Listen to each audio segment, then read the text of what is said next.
ಮಾಜಿ ಸಚಿವರಾದಂಥ BC ಪಾಟೀಲ್ ರವರ ಮೊದಲನೇ ಅಳಿಯ ಈ ಥರ ತೀರ್ಕೊಂಡಿದ್ದಾರೆ. ಈ ಥರ ಸಾವಿನ ಸುದ್ದಿ ನನಗೂ ಕೂಡ ಮಾಧ್ಯಮದ ಮುಖಾಂತರ ಗೊತ್ತಾಗ ಶಿವಮೊಗ್ಗದಲ್ಲೇ ಇದ್ದೆ.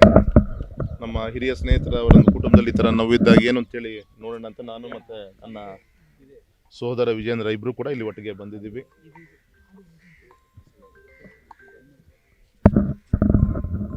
ಹಾಗಾಗಿ ಏನು ಅವ್ರು ಮಾತಾಡ್ಸ್ಕೊಂಡು ಅಂತ ಬಂದಿದ್ದೀವಿ. ಇಲ್ಲಿ ಫಾರ್ಮಾಲಿಟೀಸ್ ಎಲ್ಲದು ಕೂಡ ನಡೀತಾ ಇದೆ.